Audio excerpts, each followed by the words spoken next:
एक अच्छा फ़ैसला। अक्सर सुनते हैं कि एक अच्छा फ़ैसला इंसान की तकदीर बदल देता है।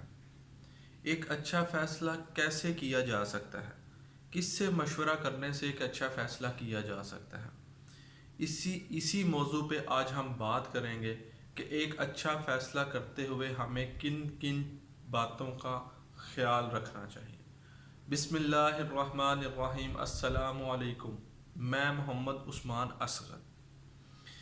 हम अक्सर देखते हैं, हम अक्सर अपनी ज़िंदगी में कुछ ना कुछ फ़ैसला करने की कोशिश कर रहे होते हैं। डेली रूटीन में कुछ ना कुछ फ़ैसला करने की कोशिश कर रहे होते हैं। मिसाल के तौर पे हम चाह रहे हैं कि हमने अपने लिए कुछ चीज़ परचेज़ करनी है, हमने अपने लिए बाइक ख़रीदनी है, हमने अपने लिए लैपटॉप ख़रीदना है, हमने अपने लिए अपने फ्यूचर के लिए कौन सी डिग्री करनी है, हमें क्या करना चाहिए, हमें एजुकेशन में किस डिग्री में जाना चाहिए, यानी कि हमें किस फील्ड में जाना चाहिए, हमें कहाँ पे नौकरी करनी चाहिए, हमें घर कहाँ पे बनाना चाहिए, हमें इन बिजनेस कहाँ पे शुरू करना चाहिए।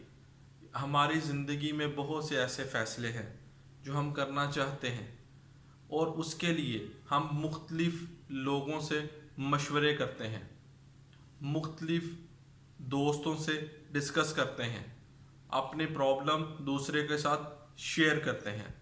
फैसला कहाँ शुरू होता है? किसी भी डिसीजन, कोई भी चीज़, किसी भी चीज़ का फैसला कहाँ से शुरू होता है, कहाँ से स्टार्ट लिया जाता है?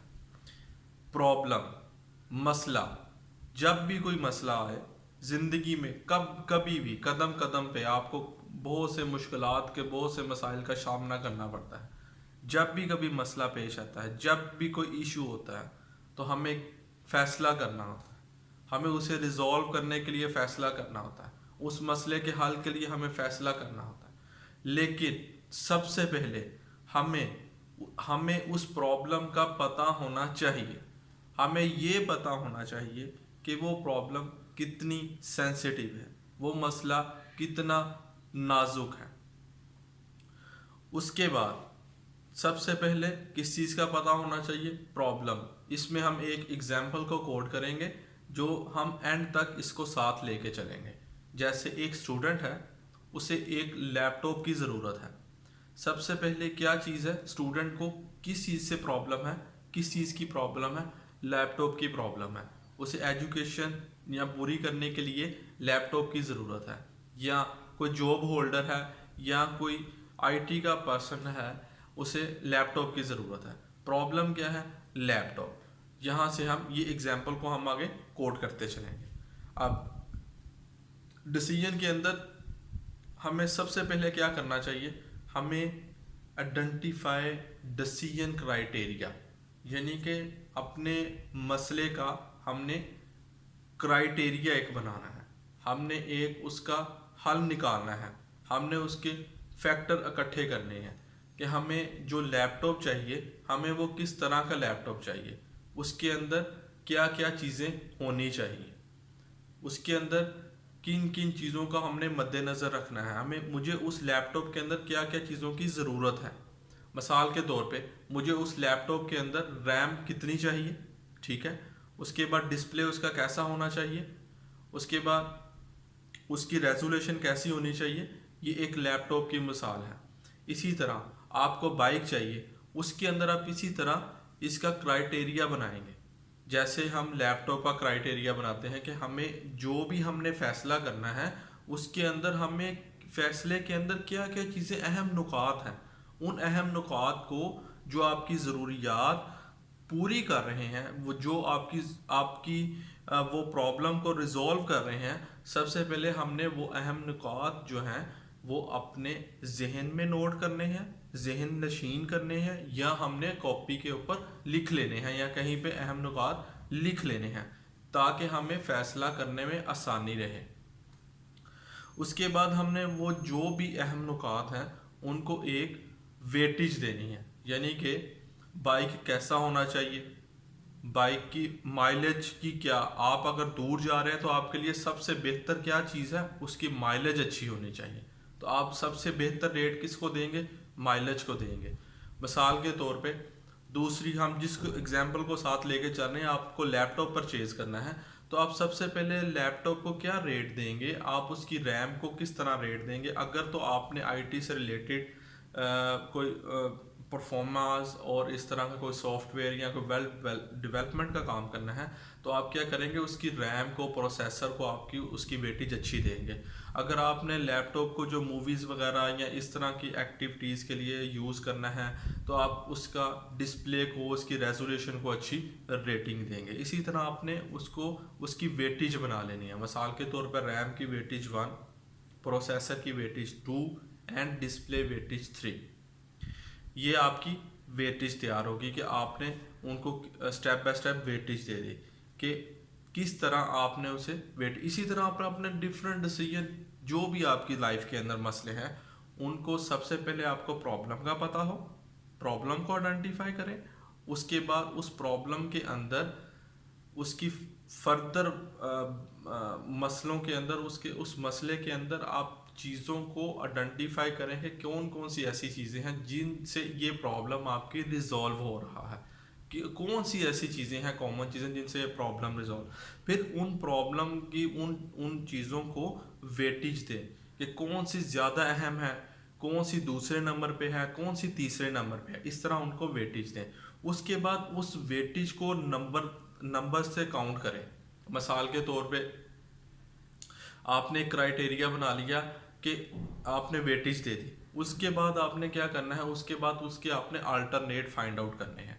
कि मिसाल के तौर पे आप लैपटॉप की एग्जांपल ले रहे हैं, लैपटॉप के अल्टरनेट क्या हो सकते हैं कि उसकी कंपनी, उसका ब्रांड अल्टरनेट है। जैसे ब्रांड में क्या आता है, एचपी एक ब्रांड है, डेल एक ब्रांड है, ठीक है, तोशिबा एक ब्रांड है। आपने इन ब्रांड्स को क्या कर लिया, इन ब्रांड्स को जो है ना वो आपने अल्टरनेट के तौर पे सामने रख लिया। इसी तरह हम एक और एग्जांपल इधर लेते हैं अल्टरनेट के ऊपर। आप अपने फ्यूचर का, आप अपने स्टूडेंट हैं, आप ये फैसला करना चाह रहे हैं कि आप नेक्स्ट जो है आईकॉम के बाद या एफएससी के बाद आप क्या करें, या मैट्रिक के बाद क्या करें। आप सबसे पहले आप जो करना चाहते हैं वो राइट डाउन करेंगे। उसके बाद आप उसमें से अपनी सबसे अहम फील्ड को वेटेज देंगे 1, उससे जो सेकेंडरी है उसको सेकंड, उससे जो थर्ड है उससे थर्ड वेटेज देंगे। उसके बाद आप क्या करेंगे, उस वेटेज के अगेंस्ट आप अल्टरनेट फाइंड आउट करेंगे। अल्टरनेट किस तरह फाइंड आउट करेंगे, आप देखेंगे कि जो आप कॉलेज फाइंड आउट करना चाह रहे हैं वो घर से आपके करीब है, कौन सा कॉलेज है, कौन से कॉलेज के अंदर ये आपकी चीज़ों की, आपकी इन डिग्रीज की रिक्वायरमेंट्स पूरी हो रही हैं, और कौन सा ऐसा कॉलेज है जहाँ पे आपको अच्छा एजुकेशन मिल रहा है। ठीक है, आप इस तरह उसका वेटेज बना लेंगे, अल्टरनेट्स रेडी कर लेंगे। यानी कि सबसे पहले आपने प्रॉब्लम आइडेंटिफाई किया, आपको प्रॉब्लम क्या है।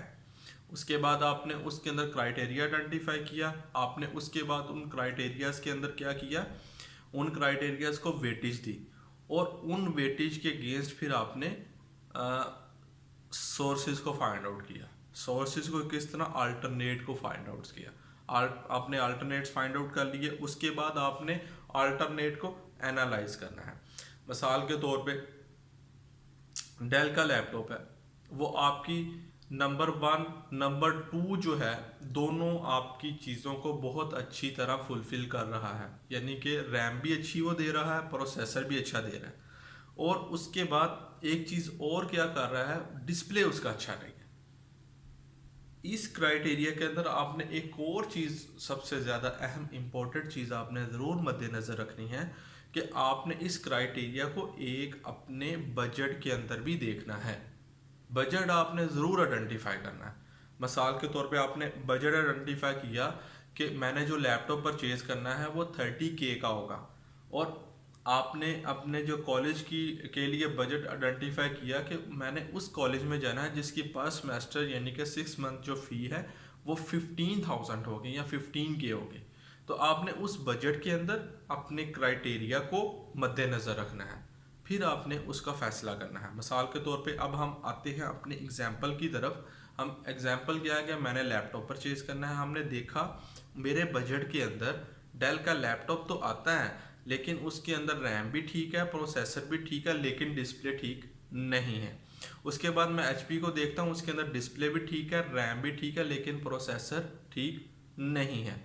उसके बाद मैं देखता हूँ तोशिबा के अंदर, उसके अंदर डिस्प्ले भी ठीक है, रैम भी ठीक है, प्रोसेसर भी ठीक है, लेकिन वो मेरे रेंज से बाहर चला गया।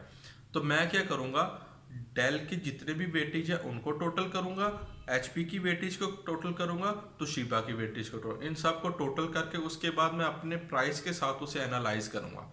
इसे कहते हैं एनालाइज करना। एनालाइज करूँगा तो मैं उसके बाद जो है डिसीजन करूँगा कि मैंने कौन से वाला लैपटॉप परचेज करना है। ये आप किस तरह कर सकते हैं एक अच्छा फैसला, यानी कि आप कस्टमर हैं, आपने कोई चीज़ परचेज करना चाह रहे हैं तो आप मार्केट को सर्चिंग करेंगे। आपने कोई एसेट परचेज करना है, आप मार्केट को सर्चिंग करेंगे अपने क्राइटेरिया के ऊपर, अपने क्राइटेरिया की वेटेज को मद्देनजर रखते हुए। ठीक है, उसके बाद आप अल्टरनेट फाइंड करेंगे, उसके बाद देन आप ये डिसाइड करेंगे कि ये आपके उसके अंदर फुलफिल हो रहा है कि नहीं हो रहा। इसी तरह जब आपने इस चीज़ का आपने अल्टरनेट्स को जो है वो एनालाइज कर लिया, उसके बाद मिसाल के तौर पे इधर हम दूसरी वाली एग्जांपल कोड करते हैं कि आपने कॉलेज को एनालाइज किया। कॉलेज आपने फाइंड आउट करना है कि आपने कौन सा कॉलेज जो है ना वो सिलेक्ट करना है अपनी फर्दर स्टडीज़ के लिए। उसके लिए आपने कॉलेज सिलेक्ट कर लिया, लेकिन एक कॉलेज ऐसा है जो आपकी सारी चीज़ें फुलफिल कर रहा है लेकिन वो आपके बजट में नहीं है। एक कॉलेज ऐसा है वो आपकी उसकी वेटेज जो है वो टोटल जो है ना वो 70% बन रही है, लेट्स एग्जाम्पल, और एक कॉलेज है जिसकी 75% बन रही है। तो हम क्या करेंगे, अपने बजट के अंदर जो 75 वेटेज वाला कॉलेज है उधर एडमिशन लेंगे। यानी कि हमने एनालाइज कर लिया कि ये वाला कॉलेज जो है वो ज़्यादा बेटर है, हमारी वेटेज के अंदर हमारी जो रिक्वायरमेंट्स है वो ज़्यादा उसको फुलफ़िल कर रहा है। ये वाला लैपटॉप मेरी रिक्वायरमेंट ज़्यादा फुलफ़िल कर रहा है मेरे बजट के अंदर, मेरे शॉर्ट बजट के अंदर मेरी कौन सी रिक्वायरमेंट्स फुलफ़िल कर रहा है।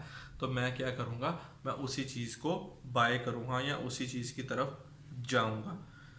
तो उसके बाद हमने क्या किया, एनालाइज भी कर लिया, उसके बाद हमने उस चीज़ को जो है वो सिलेक्ट भी कर लिया। उसके बाद हमने उसकी इम्प्लीमेंटेशन जो है ना वो चेक करनी है कि क्या जब वो मैं उसे देखूंगा इम्प्लीमेंट करके, चेक करके कि हाँ यार इसकी इम्प्लीमेंटेशन मतलब कि क्या वो मेरी प्राइस के रेंज में आ रहा है, क्या वो मेरे बजट के अंदर आ रहा है, क्या ये मेरी प्रॉब्लम रिजॉल्व कर रहा है, क्या ये इससे मैं वो हर चीज़ हासिल कर सकता हूँ जो मुझे इस चीज़ को बाय करने के लिए जिस चीज़ की मुझे ज़रूरत थी, क्या वो मेरी प्रॉब्लम रिजॉल्व हो रही है।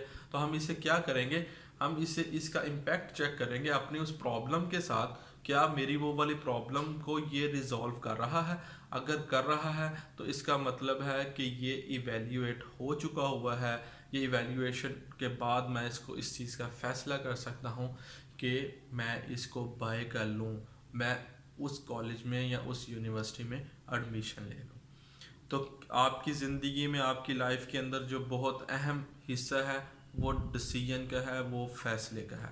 फैसला आपने किस तरह करना है उसका आज हमने एक आपको क्राइटेरिया बताया जो कि इसको आप खुद कर सकते हैं। लेकिन इस क्राइटेरिया को समझने के लिए आपको इस वीडियो को एक या दो बार अच्छी तरह देखना चाहिए। इस क्राइटेरिया को अपने अपने राइटिंग पैड पे नोट करें, ये आपके डिसीजन करने में बहुत हेल्प आउट करेगी।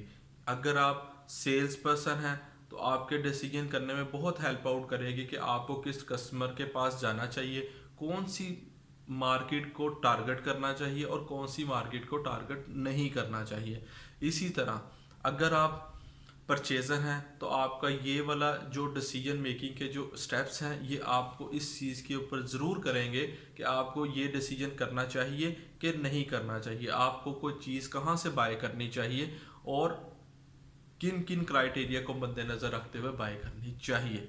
इसी तरह अगर आप कोई चीफ एग्जीक्यूटिव ऑफिसर हैं तो आपको इस चीज़ के ऊपर आप इस क्राइटेरिया को मद्देनज़र रखते हुए ये इस चीज़ का अंदाज़ा लगा सकते हैं कि आपको यहाँ पे इन्वेस्टमेंट करना चाहिए कि नहीं करना चाहिए। प्रॉब्लम क्या है इन सीईओ चीफ एग्जीक्यूटिव के लिए जिसके पास पैसा है और वो इन्वेस्ट करना चाह रहा है, तो उसके लिए प्रॉब्लम है फाइंड आउट करे एरिया कि किस एरिया के अंदर इन्वेस्ट करें। और सबसे पहले वो क्या करेगा, अपना एरिया फाइंड आउट करेगा, उसके अंदर क्राइटेरिया अपना बनाएगा, किस क्राइटेरिया के अंदर वो करना चाह रहा है, क्या वो प्रॉफिट गेट करना चाह रहा है, उस प्रॉफिट के साथ वो वर्किंग करेगा। तो क्या है, इन इन जो स्टेप्स को आप मद्देनजर रखते हुए बहुत अच्छी जगह पे इन्वेस्टमेंट कर सकते हैं। अगर आप बाइक परचेज करना चाहते हैं, अगर आप पुरानी कार परचेज करना चाहते हैं, कुछ भी आप परचेज करना चाहते हैं, आप अपनी लाइफ का कोई भी डिसीजन लेना चाहते हैं, अगर आप चंद 8 नुक्ते हैं, इनको अगर मद्देनजर रखें तो आप एक अच्छा डिसीजन, एक बहुत अच्छा डिसीजन कर सकते हैं जो आपकी लाइफ को चेंज कर देगा। तो अगर आपको वीडियो पसंद आया तो दोस्तों को शेयर करें, चैनल को सब्सक्राइब करना बिल्कुल ना भूलें। आगे हम कुछ दिनों तक इंशाल्लाह हम ऑनलाइन एजुकेशन का अपना नया सेक्शन स्टार्ट करने वाले हैं, जिसके अंदर आपको बहुत ज़्यादा हेल्प आउट होगी इस लॉकडाउन की इस पोजीशन के अंदर। और वो स्टूडेंट जो फीस पे नहीं कर सकते और वो प्राइवेट पढ़ना चाहते हैं, वो तालीम हासिल करना चाहते हैं, वो काम के साथ अपनी तालीम को भी पूरा करना चाहते हैं, तो वो इस चैनल को ज़रूर सब्सक्राइब करें। आने वाले दिनों के अंदर हम बहुत सी एजुकेशन के ऊपर वीडियोस बनाएंगे और उसके अंदर आपका इंशाल्लाह ताला बहुत से कोर्सेज के पॉइंट ऑफ व्यू से बहुत से आपके कॉन्सेप्ट क्लियर होंगे और आप इंशाल्लाह अपनी एजुकेशन बिल्कुल फ्री ऑफ कॉस्ट अपनी एजुकेशन को पूरा कर सकेंगे। किसी भी यूनिवर्सिटी में, किसी भी अदारे के अंदर प्राइवेट स्टूडेंट के होने की हैसियत से आप अपनी एजुकेशन को पूरा कर सकेंगे। तो आप सबसे गुजारिश है कि ये चैनल को सब्सक्राइब करें, दोस्तों से सब्सक्राइब करवाएं और वीडियो को दूसरों को शेयर ज़रूर करें। ये वीडियो आपके इंशाल्लाह आपके जो लाइफ के डिसीजंस हैं उसको करने में आपकी हेल्प आउट ज़रूर करेगी। अस्सलाम वालेकुम।